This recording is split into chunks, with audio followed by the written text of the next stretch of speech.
Hi, my name is Odessa, and last week, at my father's wedding anniversary, they hid me behind a curtain. Not metaphorically, literally. They said it was for my comfort, but as I watched my stepmother raise a toast to her only daughter, I realized this wasn't an oversight, it was execution. I wasn't just forgotten, I was erased. But the worst part? They smiled while doing it. What happens when a family rewrites your name out of history and still expects you to stay quiet? It started with a phone call I wasn't supposed to get.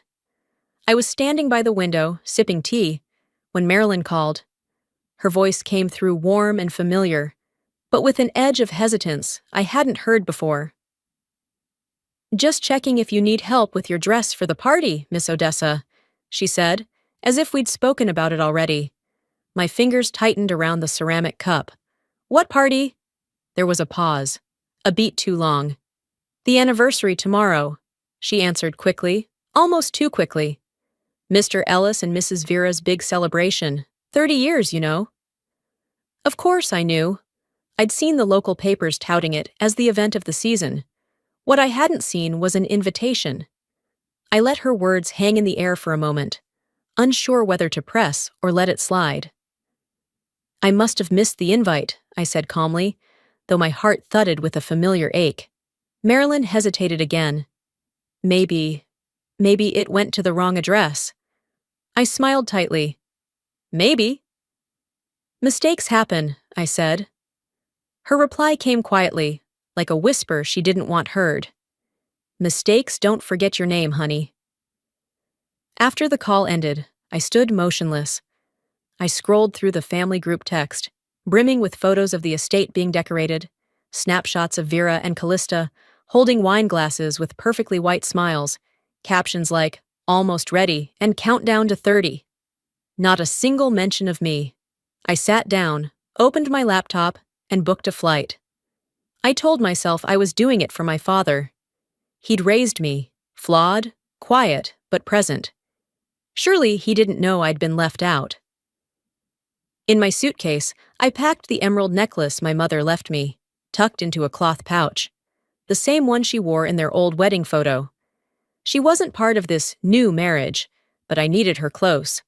On the flight, I watched clouds blur past and tried not to replay old Christmas mornings I'd spent alone, holidays where my name didn't make the dinner prayer list. I clenched my jaw against the rush of memories. This time, I wouldn't stay quiet. I wouldn't stay home. Not showing up is what they wanted. So I did the opposite. Charleston greeted me with that southern spring warmth that clung to the skin. The Rosemore estate stood tall, like always. White columns, trimmed hedges, a place built to be photographed. Luxury cars lined the driveway. Valets bustled around. I stepped out of my cab in a plain blue dress, heels too low for the occasion. A planner holding a clipboard scanned a list as I approached. "Name, please?" she asked without looking up. "Odessa Sinclair," I answered. Her pen stopped. I'm sorry, I don't seem to have you on the list. Were you added last minute?" I shook my head. "I'm the daughter." That made her blink. "Of Ellis Sinclair." Her face froze a moment, then recovered into a plastic smile. "Oh, I see. Well, Mrs. Vera handled most of the guest list. We have a small overflow area near the service entrance for family who prefer privacy. Would that be all right?" I nodded once. They gave me a guest tag. No name. Just a pink sticker with the number 74. I was led along the side of the estate, past the flower delivery trucks and caterer vans, to a narrow garden gate that opened to the back. I walked through the maze of trimmed lavender bushes and into the tented reception area. Gold-rimmed name cards sat at every table. The Callaways, Mr. and Mrs. Davenport, Senator Langford, but none with mine. I circled once, then twice. A young server finally noticed and asked if I needed help. "I'm looking for my seat." He looked down at his sheet, then blinked. "You can sit near the garden exit. I think that's what Mrs. Vera intended." I nodded. "Of course." I passed the table where my father was chatting animatedly with a group of men in dark suits. He didn't see me, or maybe he did and chose not to. I sat down in the far corner where the breeze caught the edge of the tent. My chair wobbled slightly. The centerpiece was wilted. Across from me, on every table, was a glossy booklet titled The Sinclair Legacy, 30 Years of Grace. I flipped it open. Photo after photo of Ellis and Vera, of Callista as a child, of ribbon cuttings and yacht parties. No photos of me, no mentions, no footnote. I glanced up just as my father passed by, with a flute of champagne. He walked within arm's reach, eyes straight ahead. I reached into my purse. Not for the lipstick I wouldn't need, but for my phone. The sun dipped lower as the sky softened into amber. The clinking of glass and swelling strings from the quartet floated through the tented garden.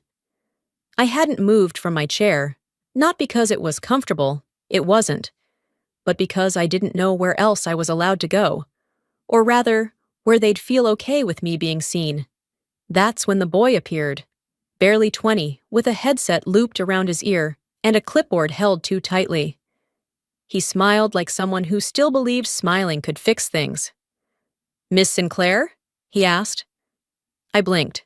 No one had used that name all day. "Yes?" I replied slowly. "Hi, I'm Kenny, event coordination team. Mrs. Vera asked that we make sure you're, settled comfortably." My eyebrows lifted slightly. "She did?" Kenny nodded with enthusiasm. "Absolutely. She said you might prefer some quiet, less chaos and all. Follow me?" I stood, adjusted the hem of my dress, and followed him along the side of the tent. We passed servers adjusting buffet trays, floral assistants refreshing arrangements, and a woman sobbing on her phone just behind the kitchen doors. Celebration always looks clean on the outside. Kenny led me to a curtained-off area behind the main stage. Folding chairs, plastic water bottles, floral trimmings in a half-full trash bin. No windows. Just the faint hum of a fan and the occasional pop of laughter through the drapes. "You'll be more comfortable here," he said, motioning to the nearest chair. "Let me know if you need anything. Oh, and Mrs. Vera said you'd appreciate privacy." I didn't respond right away. "Should I be here?" I asked. He paused. "It's what was requested." Then he smiled again, nodded once, and disappeared behind the curtain. I sat in the corner, knees crossed, clutching the necklace my mother gave me. From this side of the world, I could see the backs of the people who used to be my family. They moved like they'd been rehearsed. Each laugh, each toast, each air kiss to the cheek perfectly timed. My father lifted a glass and made a toast to love that withstands storms. Callista glided through the crowd, radiant and camera-ready, as if she'd just floated out of a magazine shoot. I caught a glimpse of Vera, hand on Ellis's arm, waving to a photographer. I used to help plan these kinds of events for Dad. I was the one who convinced him to do his 50th in the garden, not the ballroom, because the light hit better during golden hour. That night, he thanked me in his speech. Now I was backstage like a discarded prop. Someone burst through the curtain, startled, flushed. "Oh!" the woman gasped, hand over her chest. "I thought this was the restroom." She looked at me, then hesitated. I knew the look. She didn't recognize me. "Are you with catering?" I smiled, calm. "No, just a family member who forgot her place." Her face turned beet red. "I'm so sorry. I didn't mean—" "It's fine," I said, waving her off. She left quickly, the curtain falling behind her. I leaned back in my chair, the metal frame creaking slightly under me. The music swelled again. The crowd laughed. Someone made a joke about legacy and strong bloodlines. I didn't catch the punchline. They always say, "You're welcome anytime, as long as you stay out of sight." I remembered what my mother used to say, in her dry, southern-tilted voice. "They'll never stab you in the front, honey. It's too messy for a formal event." Somewhere beyond the curtain, the next round of champagne was being served. I imagined my name being crossed off a list, my chair being moved closer to the service exit, My existence rewritten into a polite omission. A silver tray sat on the table beside me, forgotten by a flustered server. I caught my reflection in it, blurred, distorted by the curve. I picked up a lipstick from my bag, reapplied slowly, precisely. Then I straightened my back, the same way my mother taught me when I had to walk through rooms that didn't want to see me. If they wanted to hide me, they should have picked a curtain that didn't open from the inside. The lights dimmed without warning, and a hush fell over the ballroom. A soft musical swell signaled the start of something meant to tug heartstrings. I saw a waiter pull the velvet curtains tighter to darken the room. That's when the screen flickered to life. A slideshow. I leaned back in my seat near the garden exit, arms folded lightly, trying to breathe in a way that didn't show. 30 years of marriage, 30 years of curated love. The first photo appeared, Vera and Ellis in their early years, all smiles and champagne, her blonde hair caught mid-laugh. Then the yacht parties, a baby Callista on her lap, holidays in Vail, ribbon cuttings, more Callista, then her college graduation, a party I wasn't invited to. I waited for my face to flash on the screen, maybe tucked in among the family Christmas cards or from my high school recital where Ellis cried during my solo. But there was nothing. The screen skipped right past my years like they were missing files. It wasn't just absence, it was omission, a silent, deliberate deletion. Laughter and applause erupted around me as the final slide faded, a quote from Ellis floating on the screen. A legacy is built not just in years, but in the love we surround ourselves with. I bit the inside of my cheek so hard I tasted copper. Aunt May found me before the lights fully returned. Her voice was soft, like she was asking for forgiveness without saying what for. "I thought maybe they'd mention you in the credits at least," she murmured, glancing toward the screen now gone black. I smiled, a small, controlled curve. "You and me both." She squeezed my shoulder but said nothing else, because what could she say? That she'd let it happen? That she'd clapped along? I needed air. Slipping past a row of chairs and ducking behind a ficus, I made my way toward the side of the estate. A hallway marked "Staff Only" gave me the out I needed. The carpet was different here, thin, utilitarian. A tray of half-empty champagne flutes sat on a side table, lipstick smudges marking their ghosts. I turned a corner and spotted an open room. No one inside. Just a long folding table, a few chairs, and a binder thick with paper. Probably catering contracts or vendor receipts. But curiosity makes people brave. Or reckless. I opened it.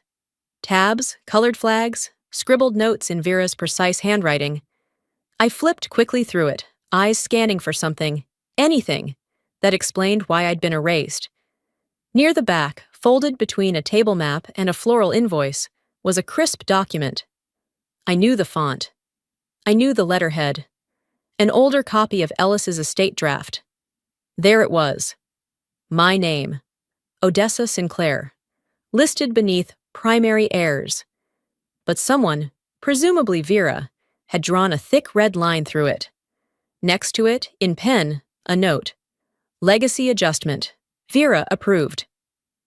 It wasn't an oversight. It was a revision, a calculated one. My fingers stayed steady as I folded the paper and tucked it into my clutch. I didn't let the anger come. Not yet. There'd be time for that. Right now, I needed control. I needed strategy. I stepped back into the hall and pulled out my phone. My thumbs barely hesitated. Text to Monroe. Stage 1. Send. A string quartet had started playing somewhere inside. Another performance. Another mask. I walked calmly back toward the ballroom, blending once again into the edges of their celebration. Nobody turned to greet me. Nobody noticed I was gone. Nobody noticed I had returned. But I wasn't here to be seen anymore. They erased me from the video, from the speeches, from the future. But they left a trail, and I was going to follow it. The lights brightened just enough to pull everyone's attention toward the stage. A soft chime of crystal struck from above, followed by a hush that settled like dust. Vera walked to the microphone in a flowing silver gown that caught every flicker of candlelight. Ellis followed 2 steps behind her, hands clasped behind his back like a politician at a funeral. I didn't rise. I didn't applaud. I didn't need to. Vera cleared her throat, her voice floating across the room with the kind of ease that came from years of practice. Good evening, dear friends and family. Tonight, we don't just celebrate a marriage. We honor a journey, a partnership built through storms and sun. She turned her head slightly toward Ellis. He smiled on cue. And most of all, she continued, we celebrate what we've created together. This family, this legacy, and our one and only daughter, Callista. Applause followed like a reflex. People turned toward the front, where Callista rose from her seat, pressed her palms together in mock humility, and dipped her head with just the right amount of grace. A man near me whispered, "That girl was made for lights." I didn't flinch. My hands rested calmly in my lap, but my jaw ached from being still too long. It was a toast, not a declaration, but it felt like a verdict. Callista took the stage for a brief thank you. Her speech was light, polished, carefully unrevealing, but it wasn't her voice that caught my attention. It was what hung around her neck. The necklace, silver, small emerald heart, dainty but bold. It had once been mine, no, not mine, my mother's, given to her by Ellis on their 10th anniversary. I hadn't seen it in years. We thought it was lost, or so I'd been told. I stared at it, transfixed. A familiar ache began in my chest, radiating slowly outward. A woman next to me leaned in and whispered, "Such a sweet heirloom. Vera said it belonged to her grandmother." I turned to her, keeping my expression polite. That's one story, yes. I didn't look at Callista again, not right away. I stared down at the tablecloth instead, its lace patterns swimming as memory tugged me backward. I was 16, soaked from a school recital in the rain. Ellis met me at the door with a towel and that necklace, his hands clumsy as he tried to clasp it around my neck. "You'll wear this one day when you run the Sinclair name," he said. I remember laughing, thinking it was just his way of making me feel special. Now, that promise hung on a stranger's collarbone, rebranded and reintroduced under a new mother's script. I didn't storm the stage. I didn't shout. I didn't ask questions I already knew the answers to. Instead, I pulled out my phone and opened the camera. I focused on Callista, the crowd around her clapping, the necklace catching just enough light. Click! I cropped the photo neatly, zooming in until the pendant was center frame. Then I opened a text to Monroe and typed one word. Proof. Send. As Callista stepped down from the platform, our eyes locked across the room. Hers said nothing. No apology, no gloating. Just clean indifference. They could rewrite the story, steal the lines, wear the jewelry, but they couldn't erase what I remembered. They waited until the room had softened, until the wine had settled into cheeks and chins tilted back in laughter. Then Vera walked back onto the platform, still glowing from the last toast like she was floating in her own spotlight. She clinked her glass again, not loudly, but enough to hush the room once more. "I'd like to take a moment," she began, her voice warm and practiced, "to acknowledge someone very dear to our family. A man who stood by our daughter through the most defining moments of her growth." I felt the breath catch in my throat. Not fear, just instinct. "Marcus Taylor," she beamed. "You were a rock, and your grace has never gone unnoticed." A few heads turned. I heard polite applause. My spine locked, and then I saw him. Marcus, in a navy blazer, a faint discomfort flickering behind his eyes as he stood and gave a tight smile. He glanced across the room once. Our eyes met, barely. He looked down. They had invited my ex-boyfriend. Worse, they honored him, rewrote the story to fit their cast. He was now a pillar of our family, while I remained tucked behind drapes and disposable chairs. They erased my name but remembered his, because it made them look generous. Ellis stood next to Vera, smiling blankly, saying nothing. I watched them, not with sadness, but with growing clarity. The curtain had lifted, and I could see all their strings. I didn't storm out. That would have been too easy for them. I waited until the clapping faded, until people resumed their whine and murmurs. Then I slipped out through the side of the ballroom, past the tables, past the sympathy glances some guests tried not to give me. The cocktail lounge was dim, quieter. A few guests milled near the bar, but none I recognized. I asked the bartender for sparkling water, then slid into a corner seat with a view of the hallway. I pulled out my phone and scrolled to Monroe's name. My fingers didn't shake. Trigger asset review, I typed. Estate category B through D. Include Rosemore. I hit send. Almost immediately. Copy that. Stage 1 initiated. I set the phone down, lifted my glass, and took a slow sip. Across the hallway, Callista walked past, flanked by 2 friends. She saw me, paused, smirked, said nothing. I didn't need her to. If they wanted performance, I'd give them theater. Just not the act they cast me for. For a long moment, I just sat there, letting the coldness of the glass match the certainty in my gut. I wasn't planning to reclaim a seat. They'd already thrown out the table. I was building something else entirely. Belonging? That was emotional, fragile, eager to please. Ownership, that was a different currency. That was something they forgot I still had a claim to. Inside the ballroom, laughter rose again. The kind of loud, rehearsed joy that usually came from people trying to sell an image. Ellis's voice floated through faintly, louder than before. I stood. I wasn't walking back in to argue. I wasn't seeking eye contact or acknowledgement. I was walking in to witness. They could parade their perfect portrait, but I had just touched the frame and I was about to flip it. It was somewhere between the band's second rendition of At Last and a passing tray of truffle sliders that I stepped away from the crowd again. The air inside the ballroom had grown heavier, dense with staged laughter and champagne breath. I wasn't angry, not yet, but the air felt thick, like it couldn't carry my name even if someone tried. I walked toward the hallway behind the main tent, a narrow corridor flanked by antique sconces and fresh eucalyptus wreaths. Looking for a restroom, maybe, or just an excuse not to be seen. But then I heard her voice. Vera.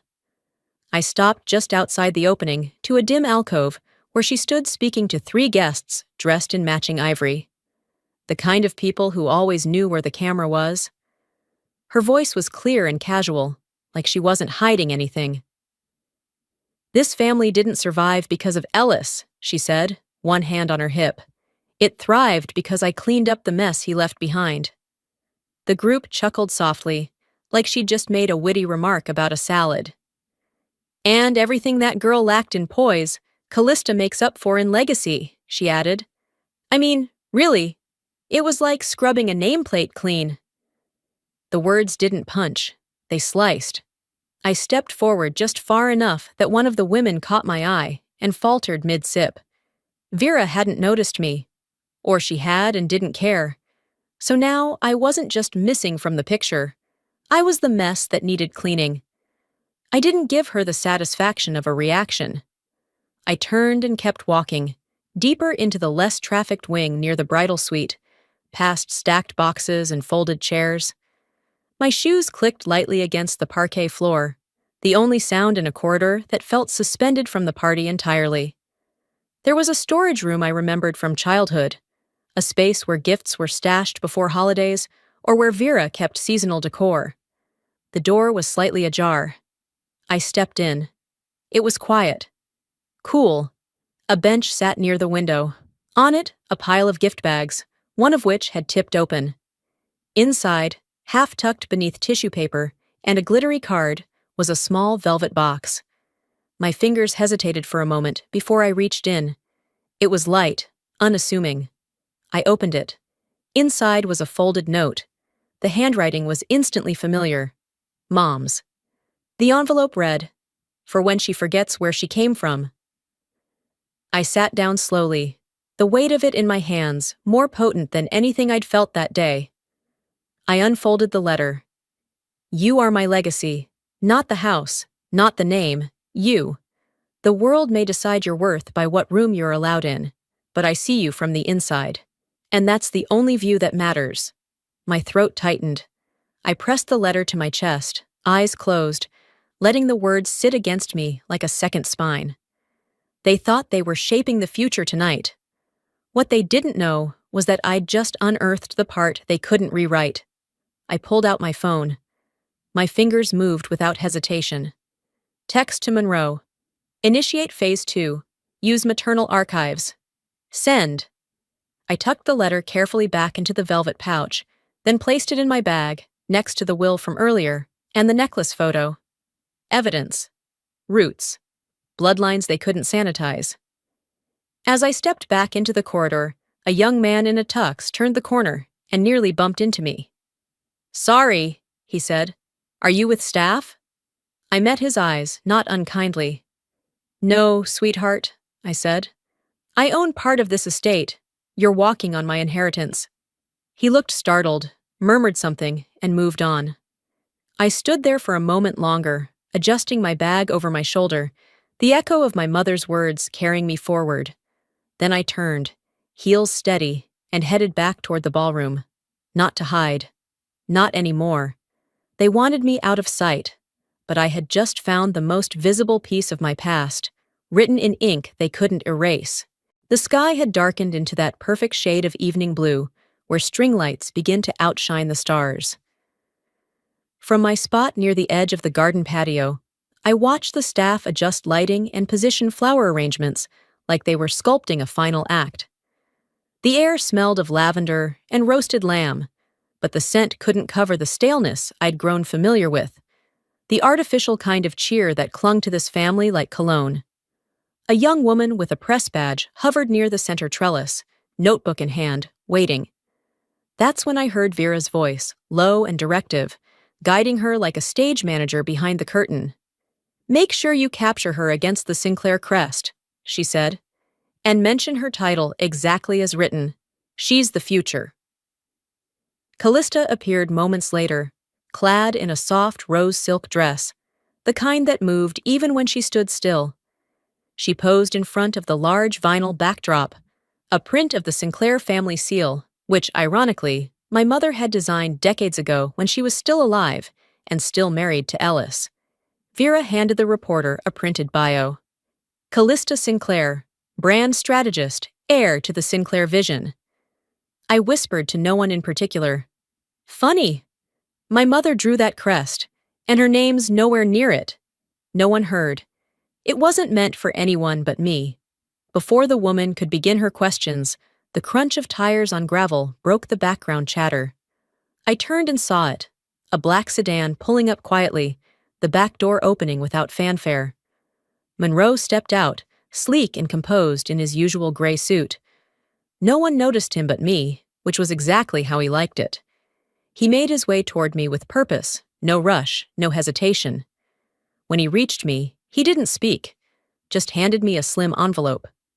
Inside, the official notice of asset review and temporary freeze. I nodded. Include the land, I said, folding the envelope and tucking it into my clutch. Especially the gardens. She loves using them for photo ops.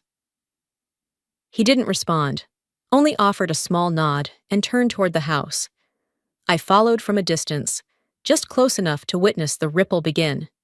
Near the bar, the estate manager looked up as Monroe approached.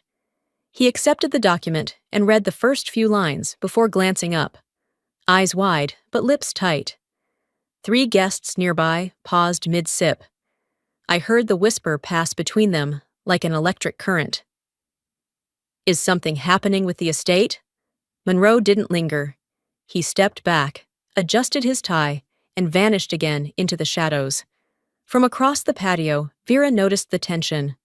Her smile faltered. She didn't approach. Not yet. I walked back toward the garden edge, content to watch. Callista continued her interview, blissfully unaware. She laughed lightly, nodded at rehearsed intervals, gestured toward the house when asked about her plans. Behind me, two guests leaned closer. "Isn't that the original Sinclair daughter?" one asked. "Was she ever really part of the family?" the other replied. I didn't turn. I let the words settle, the way you let smoke curl into open air. They didn't sting the way they once would have. They didn't define me. Not anymore. In my clutch, my phone buzzed. A message from Monroe. Status, received and filed. Public record lock pending.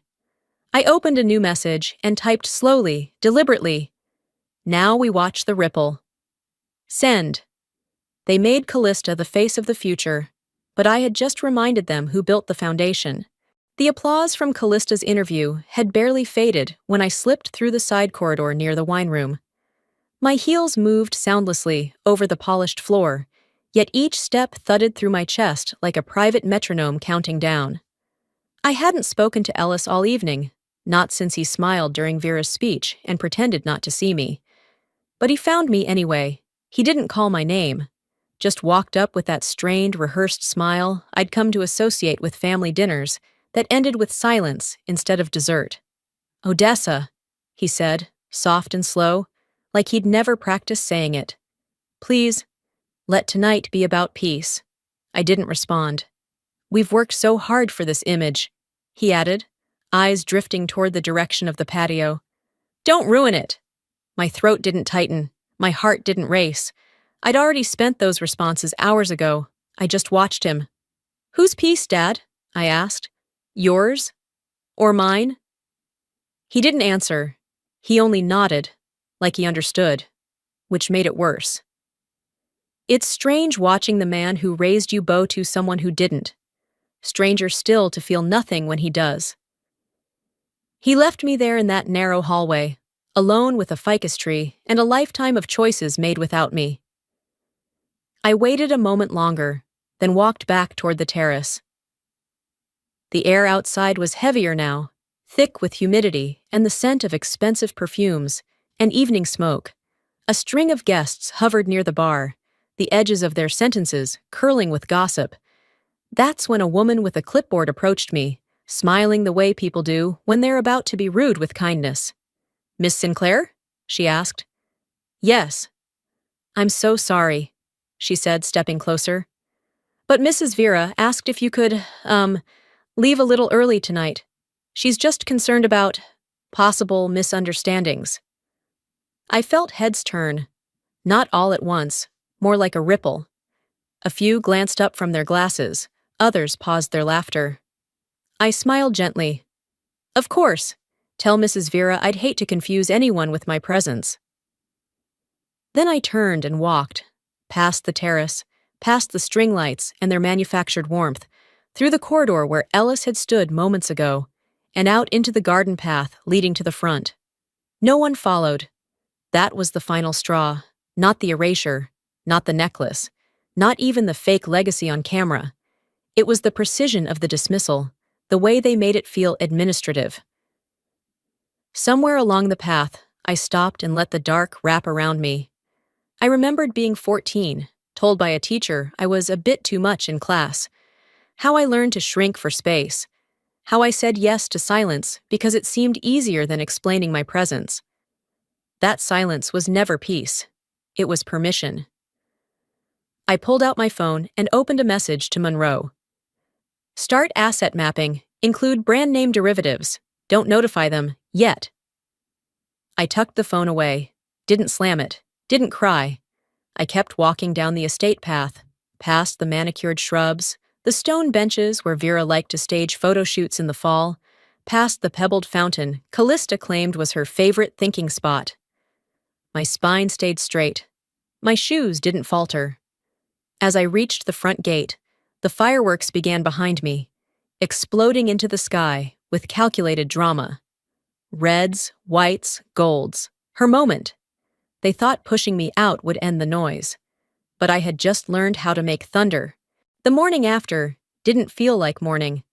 The air was heavy with dew, and the birds sounded half-hearted, as if even they knew something had shifted. I sat on the garden bench where Ellis used to read the newspaper before the estate belonged more to Vera's vision than to anything real. Monroe arrived without fanfare, just the way I asked. No one from the house staff acknowledged him. Maybe they didn't see him. Or maybe they knew better by now. He carried a sleek tablet under one arm, a black folder under the other. "I brought Caleb," he said. "He's the freelance videographer. You'll want to see what we pulled from the B-roll." Caleb, barely 30 and clearly uncomfortable, set up his laptop on the stone table between us. He avoided eye contact. I didn't blame him. He tapped a few keys. The footage began, shaky, informal, behind-the-scenes clips captured during last night's celebration. Vera's voice filled the speakers. "As long as she doesn't step on stage, we control the narrative." There was laughter, not cruel, just casual, the kind that always feels worse. Monroe froze the frame. "Download that," I said. "Archive it." Caleb looked up, shifting in his seat. "Should I remove it from the final cut?" I stared at him, my voice even. "No, let them forget. I won't." He gave a slow nod and got to work. We moved inside to the side library, one of the few rooms in the estate Vera hadn't redecorated. Monroe laid the black folder open on the desk. Inside, a draft of an injunction citing misuse of family legacy, misrepresentation of estate origin, and the unauthorized use of images and items connected to my mother's name. He added a USB drive next to the folder. "And the audio from Ellis?" I handed him my phone, already queued up to the file. The muffled sound of my father's voice echoed through the small space. I know it wasn't right, but Vera said it would make things cleaner. She said Odessa wouldn't want to be part of this anyway. Monroe didn't smile. He didn't nod. Just said, "This plus the footage, we could shut down their PR machine for good." "Not yet," I said. "I want them to tremble first." I stood and walked toward the door. The hallway outside was quiet. Too quiet. As I made my way back toward the patio, I passed two members of the housekeeping staff speaking in hushed tones. One looked up and quickly turned away. The other didn't notice me at all. "Did you hear?" the one who turned away had said. "Some clips didn't make it into the press package. Her lawyer was here all night." The ripple had started. By the time I reached the corridor outside the ballroom, I found myself in front of the family wall, a gallery of photos framed in gold and arranged by year. Vera had updated it recently. Callista's face appeared more than once. Ellis stood in nearly every frame. My mother was in one. I was in none. I reached into my purse and pulled out a small 4x6 photo I'd printed that morning. It was of my mother and me, sitting on the estate steps, both barefoot, laughing. No makeup, no press. I slipped the frame from the wall, placed the photo inside, and set it right back where the glass hadn't been touched yet. I didn't ask. No one stopped me. I walked away. Back in the garden, Monroe's phone buzzed. He glanced at it, his expression unreadable. Then he turned the screen toward me. A photo had been sent anonymously. Callista, holding the necklace. The one that was never hers. The caption read, "Didn't even ask for it." "They opened the door for legacy warfare," I said quietly, and I was done knocking. The digital world didn't wait for anyone, not even the Sinclairs. By late morning, my phone buzzed every 30 seconds. Monroe was the first to text. "It's gone live. Over 20,000 views and rising." The clip was short, no more than 20 seconds. Grainy, slightly off-center, but clear. Vera's voice unmistakable. "I didn't do it for her. I did it so my daughter could finally shine." Then the kicker. That girl, she was just the paperwork. It hit the internet like a dropped match on dry leaves. I watched the video once, then again. Not because I needed to, I'd heard it live, but because I wanted to see how strangers would hear it. They didn't disappoint. The comments were already pouring in. "She said that about her stepdaughter? Cold." Legacy built on lies. Typical. Monroe arrived within the hour with his laptop, settling at the edge of the estate's broadcast room, now awkwardly quiet. No more interviews, no more curated joy. We went ahead and released the legacy asset summary to 5 outlets, he said. No warning, full transparency. I leaned forward. The summary laid it out cleanly. Original deed to the Rosemore estate, 51% attributed to my mother's family line. Bank transfers. Property improvements funded by trusts Ellis never mentioned. All tied to me, and erased in silence. And this, Monroe added, tapping the screen, is Callista's website. Every press shoot, every sponsored post tagged at this location. All monetized. Without consent. I stared at the screen.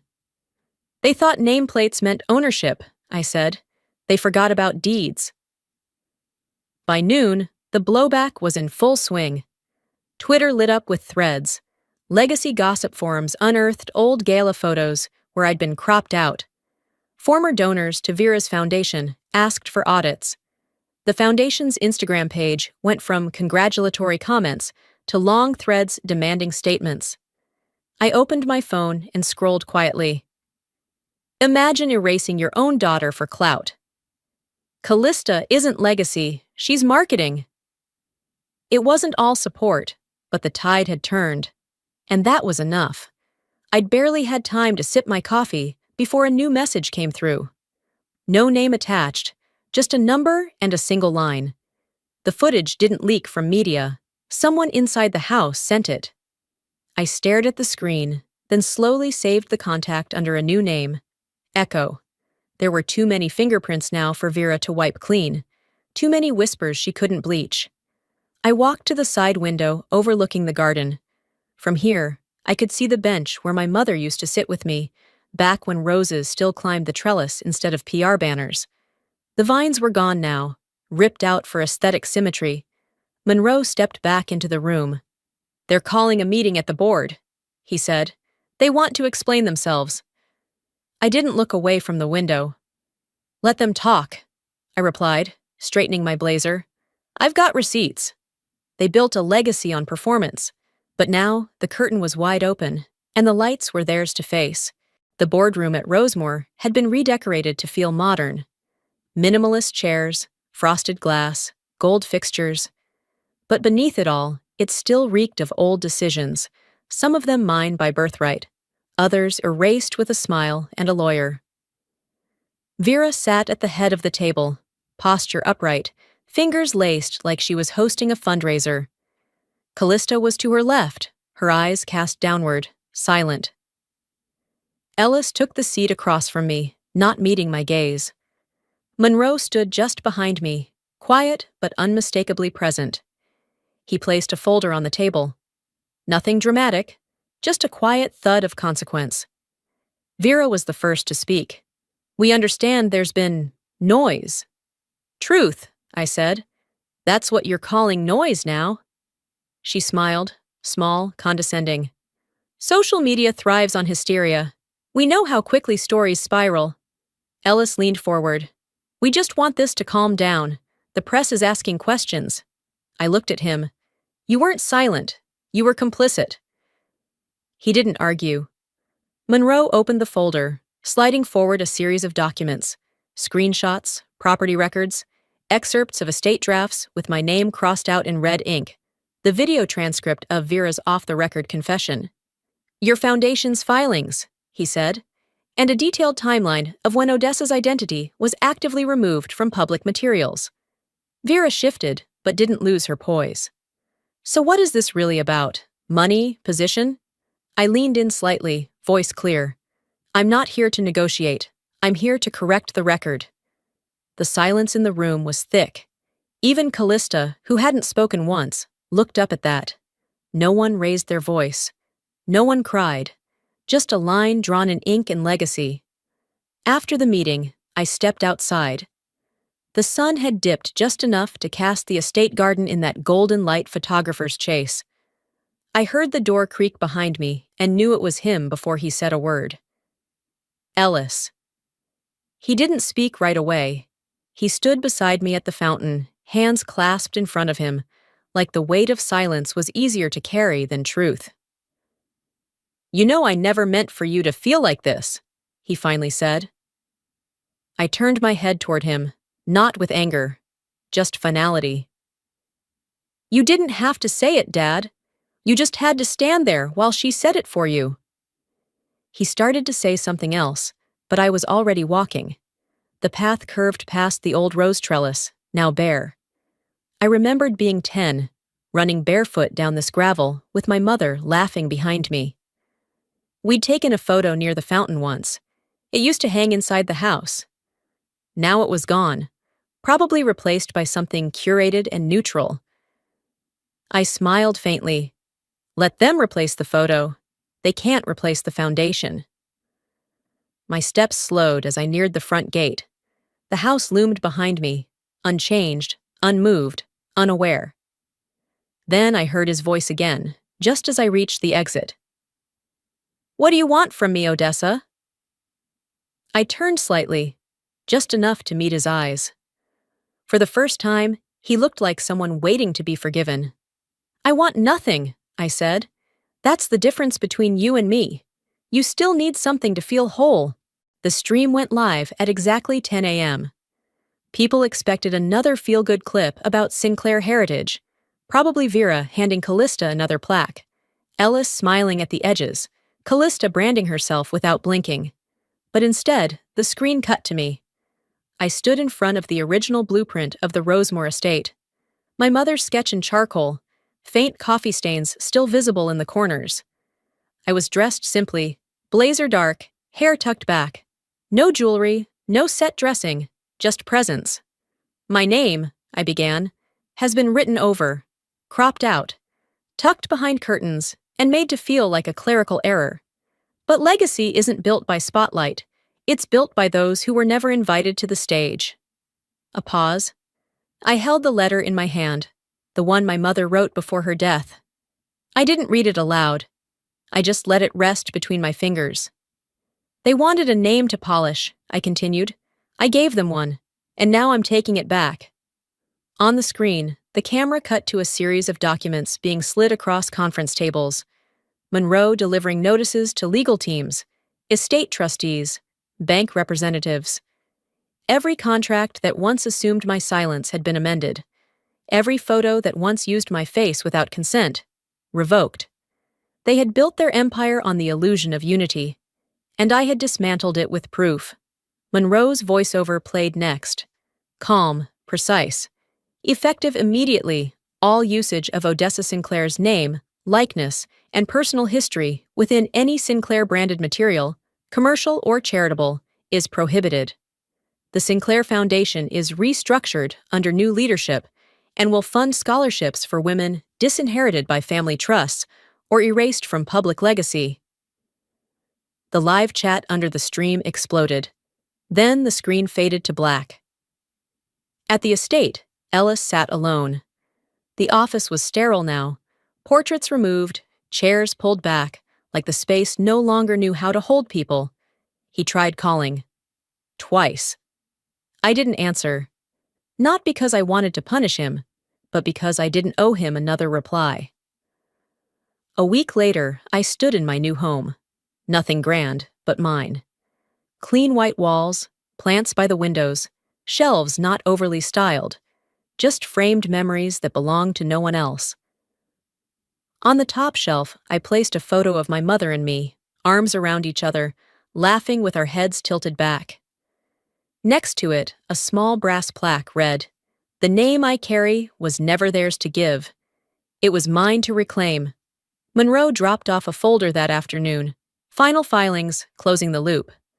On the cover, Sinclair Initiative, now under sole control. He didn't stay long, just left it on the counter and said, "No one's calling it a foundation anymore. They're calling it reform." I smiled. After he left, I watered the plant next to the plaque and opened the sliding glass door. The air was sharp and clean. My silence wasn't hollow anymore. It was mine.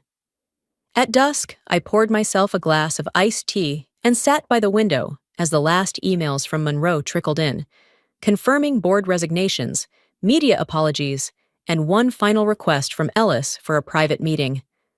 I didn't answer. I didn't need to.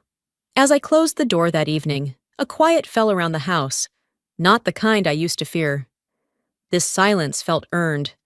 They tried to hide me behind the curtain. What they didn't know was, I built the stage.